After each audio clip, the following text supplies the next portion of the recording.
The church manual does not directly address the fifth prophetic element, a military conflict between the northern and southern states.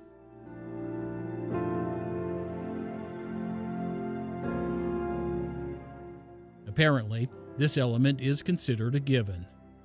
The Civil War was a conflict between northern states, the Union, and the southern states called the Confederacy.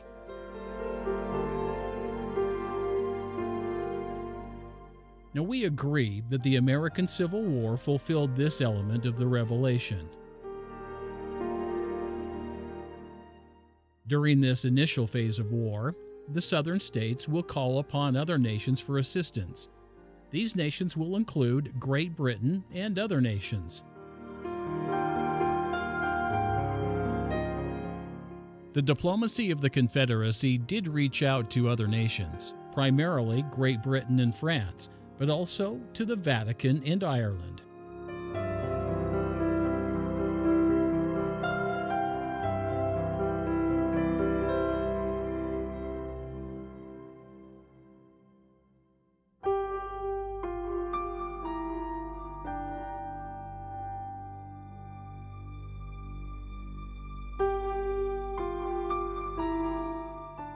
This fulfills the sixth prophetic element of calling on Great Britain and other nations. After the Confederacy will call upon Great Britain and other nations for help, these same nations will call upon still other nations for help of their own.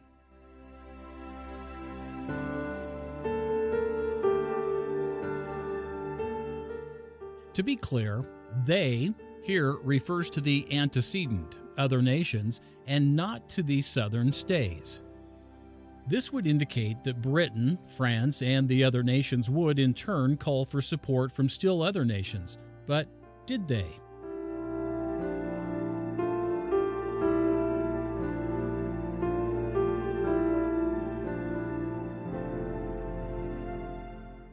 In the case of Great Britain, the answer is an emphatic no. Sidney Sperry, an LDS scholar quoted in the church manual, believes this element of the prophecy was fulfilled by the two world wars of the 20th century.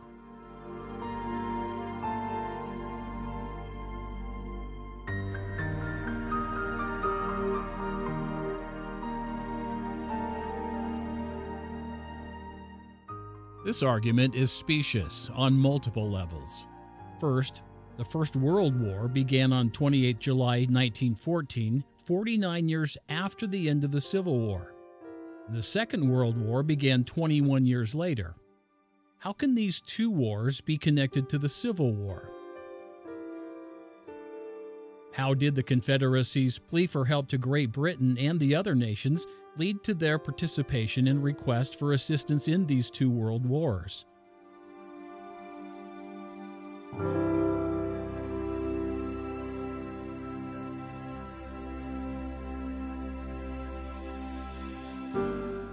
You could just as easily claim that the French Revolution of 1789 or the English Civil Wars of the 17th century led to the two world wars of the 20th century. For a claim to be valid, there must be, at the very least, a rationale given and a connection made. Neither Sperry or the church manual did so. Furthermore, this claim fails on other grounds. Second, Sidney Sperry and the church manual, by extension, claim that Great Britain and other nations called for help during the two world wars and did so for their self-defense. But is this actually true?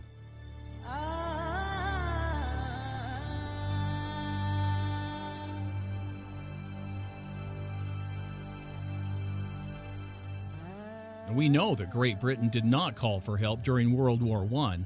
It entered the war one day after Germany invaded Belgium and declared war on France as a matter of obligation.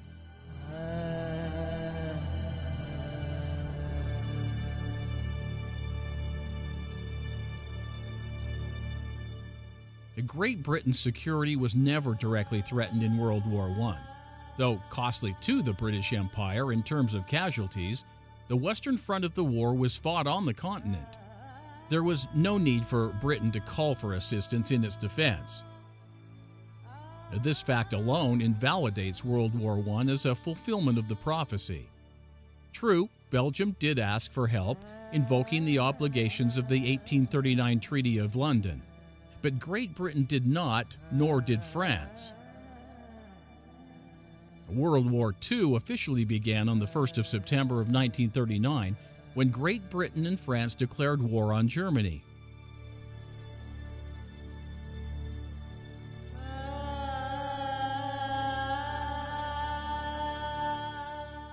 These declarations included their empires, which for Great Britain included India.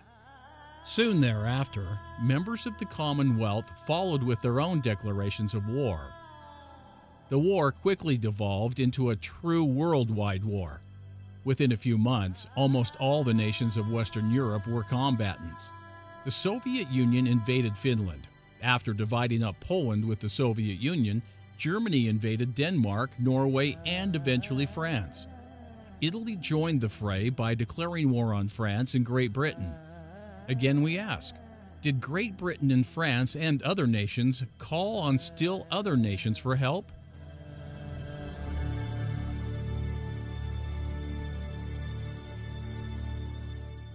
Like World War I, World War II cannot be used to fulfill the prophecy on war. It is primarily a matter of sequence. To qualify as fulfillment, Great Britain would have to call for help before the war became worldwide.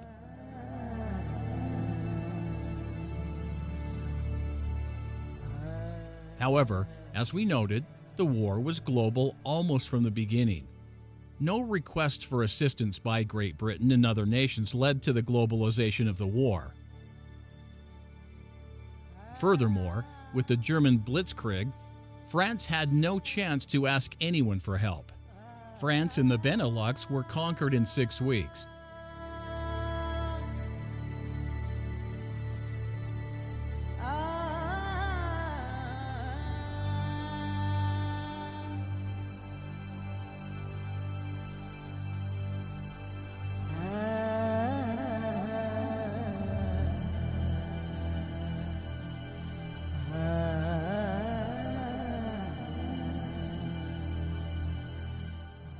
Besides, whom would they ask for help?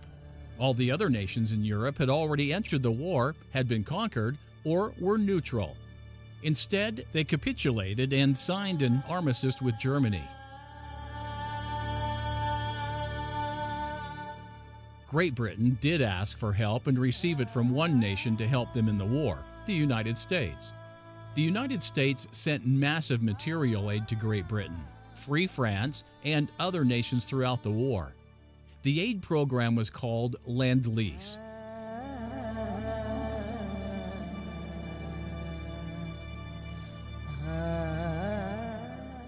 So Great Britain did ask for aid and did receive it. But this request for assistance fails to fulfill the prophecy on 2 counts. First, as we have noted, the request did not result in a global war. The war was global to begin with. And second, the United States cannot be considered one of the other nations in the Revelation, since it was previously named. The bottom line is that neither World War I or World War II qualify as fulfillments of the prophecy on war. That these 2 world wars could not fulfill the prophecy should have been evident from the beginning. The wars and requests for aid from other nations are directly tied to and a result of the American Civil War. That means that these requests and the domino effect of embroiling all nations in war should have happened during the conduct of the Civil War. When war is poured out on all nations, war continues in the United States.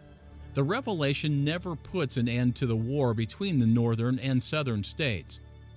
And moreover, if the war continues in all nations, that necessarily must include war in the United States. Yet, in the United Kingdom, there was no major war, let alone global war, during the Civil War period, nor for a good time afterwards.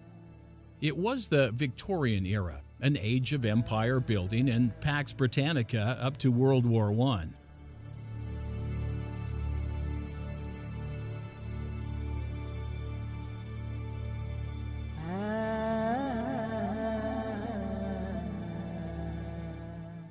In summary, the seventh prophetic element remains unfulfilled. The eighth prophetic element is similar to the fourth. In fact, it uses the same verse as its basis. Following the rebellion of South Carolina, war will be poured out upon all nations. Now, we bifurcated this prophecy into two elements because the church and LDS scholars used multiple rationales for its fulfillment. Element number 4 addressed the sequential aspect of their arguments. The church manual and leaders explained that this element refers to a litany of wars that occurred after the Civil War. In other words, wars occurred throughout the world, but not simultaneously. But there is another way to look at the prophecy. We believe the Lord is describing a global war which will include every nation of the world simultaneously. Prophetic element number 8 encompasses both aspects, the simultaneity and the totality of war. Neither the church nor its leaders have addressed these aspects, but we must take the Lord literally here. All nations means all nations. When war is poured out on all nations, it can only mean that war is occurring at the same time everywhere, like a flood covering the entire earth. The question, then, is, has this already occurred?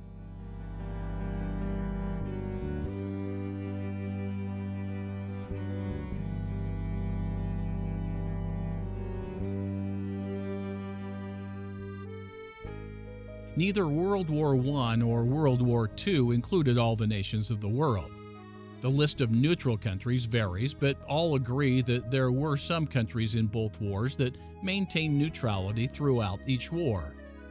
The neutral countries in World War I, depending upon the list, included Argentina, Chile, Denmark, the Netherlands, Norway, Spain, Venezuela, Sweden, and Switzerland. The neutral countries in World War II were Afghanistan, Andorra, Iceland, Ireland, Liechtenstein, Monaco, Portugal, Spain, San Marino, Saudi Arabia, Sweden, Switzerland, Tibet, Turkey, Vatican City, and Yemen. There are differences in the list, but there is no doubt that in both cases, World War I or World War II, there were neutral countries and non-combatants. In other words, neither war included all the countries of the world. These two wars are considered to be and named as world wars. There is no other war to date that has included as many nations. Nor has there been any war that has included all nations. This can only mean that on this prophetic element, the prophecy on war has not yet been fulfilled. The ninth prophetic element speaks to a future war between slaves and their masters. The prophecy states that after many days, slaves will rise up against their masters, who shall be marshaled and disciplined for war. And we encapsulated the prophecy in this way.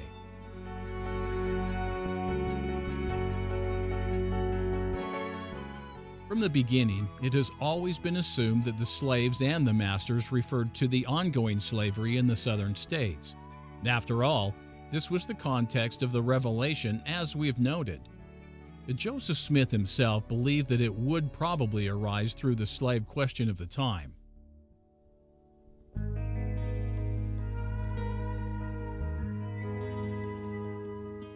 Note that Joseph Smith used the word probably. He was guessing based upon what he was witnessing at the time. He was not prophesying. The church, following Joseph's lead, believes that the issue of slavery in the southern states would be the impetus of the Civil War prophesied in the Revelation. The LDS Student Manual makes this assertion.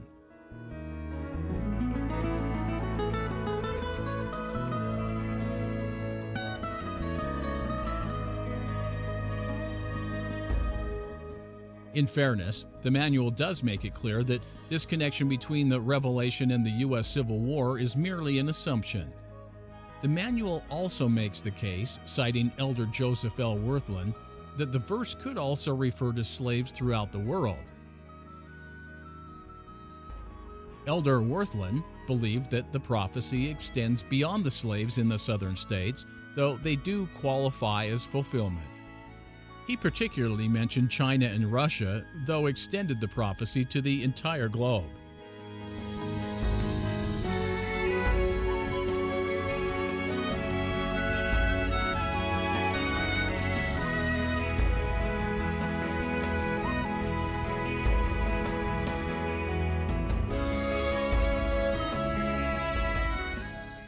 Elder Worthland is again articulating for multiple fulfillments. The rising up of the slaves in the southern states qualifies as fulfillment, but so do slave rebellions throughout the world after the end of the Civil War. Now, obviously, there is wiggle room in interpretation. After all, the revelation does not identify either the slaves or the masters.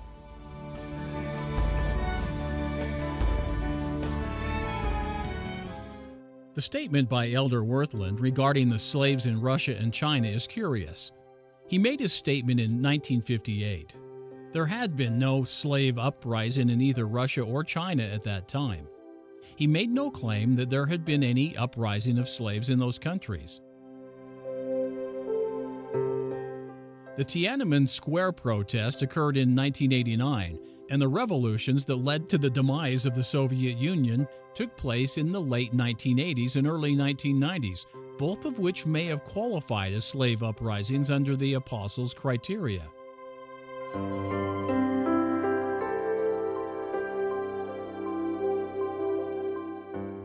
But that is not his argument. It appears he's referring to a fulfillment future to 1958. The idea that the black slaves of the South did rise up against their masters during the Civil War needs a closer look. The claim is that slaves took up arms in the Union Army against the Confederacy in a fulfillment of the prophecy. Apostle Daniel H. Wells, one-time second counselor in the First Presidency, made his claim in the church's official publication at the time, the Millennial Star.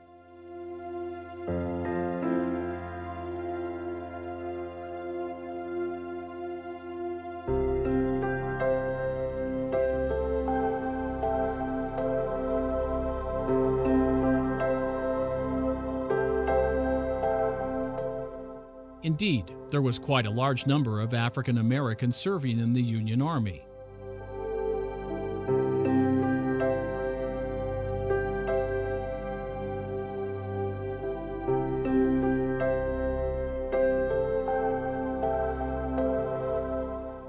Unfortunately, fighting for the Union against the Confederacy is not the same as rising up against one's own master. This argument cannot be a substitute for the well-known fact that the slaves of the South did not rise up in rebellion.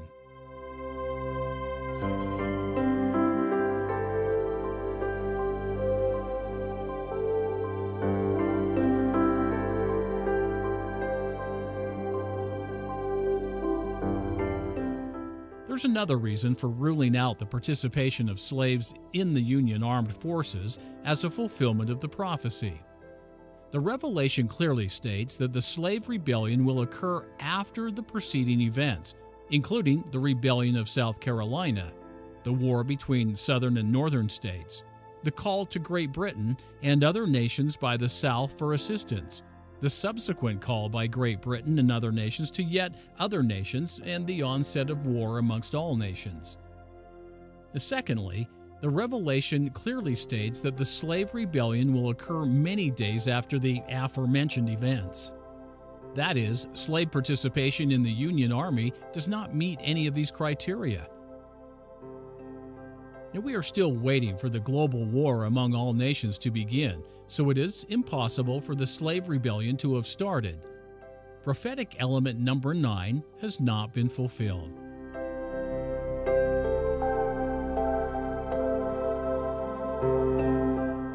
The 10th prophetic element concerns unnamed remnants from the wars left in the land. These remnants will marshal themselves in war and vex the Gentiles.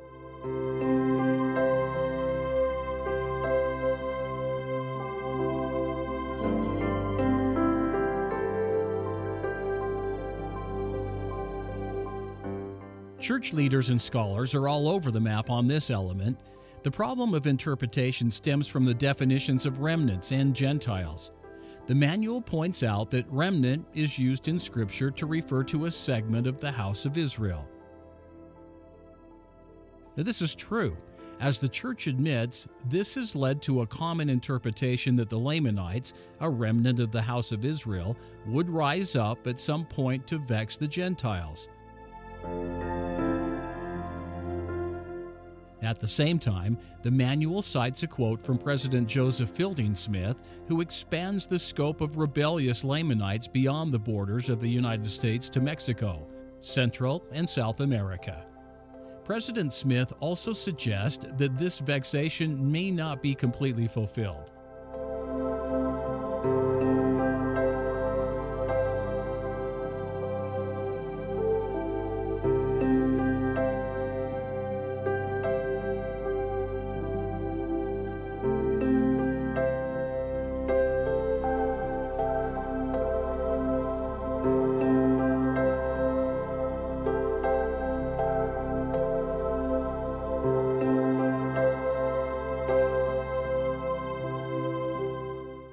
The rising up of the remnant within the United States, so the interpretation goes, refers to the Indian Wars of the late 19th century, as one LDS scholar pointed out.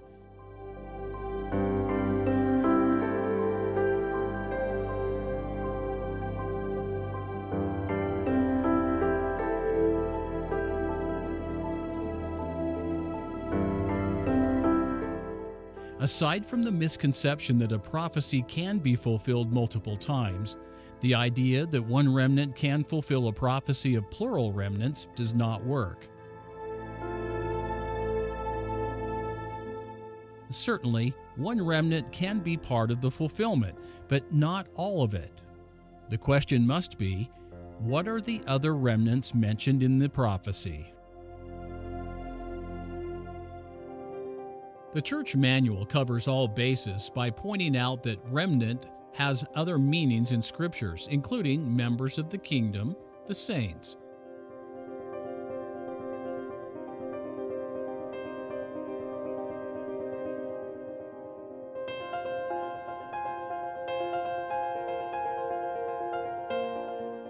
The verse cited to claim that remnant refers to all Israel is found in 1 Nephi.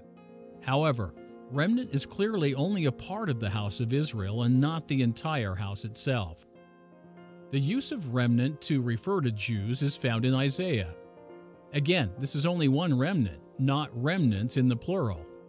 It also has planetary elements, such as Mount Zion, the Lord of hosts, and upward and downward. This will need to be addressed later. Remnant, as a reference to the saints, is found in the Doctrine and Covenant. The statement doesn't refer directly to the Latter-day Saints, but refers to my people, which is not the same thing. Now, moreover, his people are only one remnant of that of Jacob, which would preclude any saint not of that lineage. In not one of the possible meanings of remnant does the manual make a case that any would constitute a fulfillment of the prophecy. The only takeaway is that it is possible that the remnants mentioned in the prophecy could include people other than the Lamanites. And this is hardly a claim of fulfillment.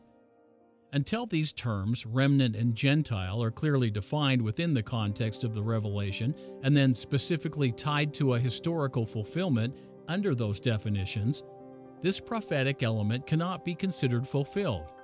And we intend to address this element later. The 11th prophetic element concerns the final phase of the end-time wars.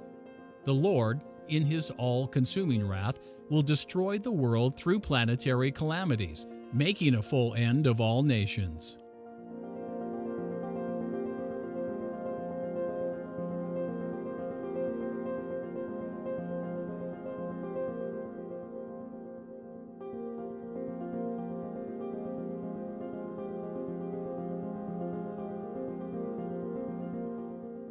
The Church's Doctrine and Covenants student manual does not even attempt to claim this element has been fulfilled. Instead, it is reserved for a future fulfillment.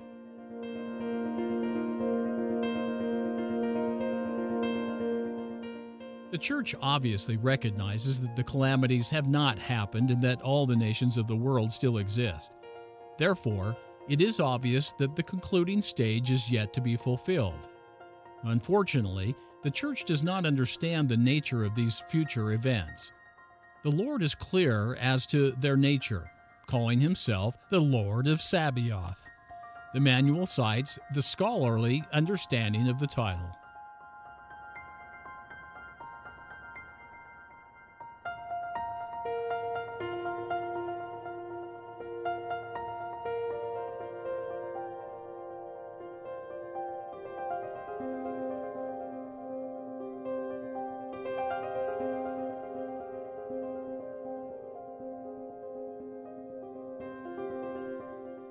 The understanding is incorrect. As we pointed out repeatedly, the title, the Lord of Hosts, is the short form of the longer title, the Lord of the Hosts of Heaven. The hosts of heaven are the planets and only the planets. When the Lord musters his host, he will summon them from the far reaches of space or from the end of heaven.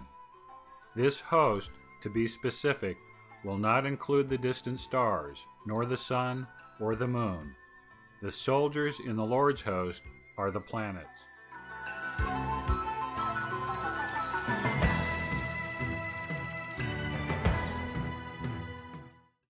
To finish, these events, wars of various types, are connected, forming a series or continuum.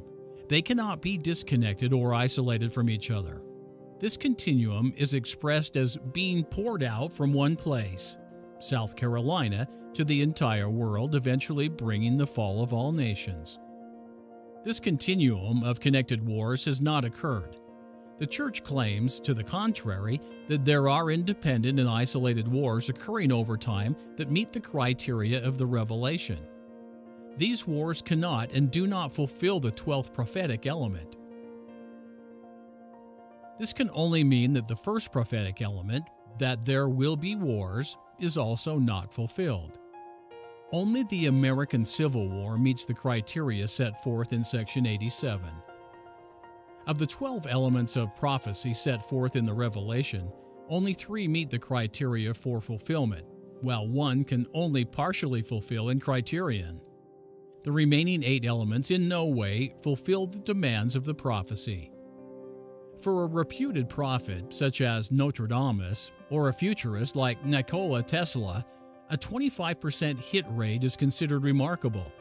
But prophecy is not prediction.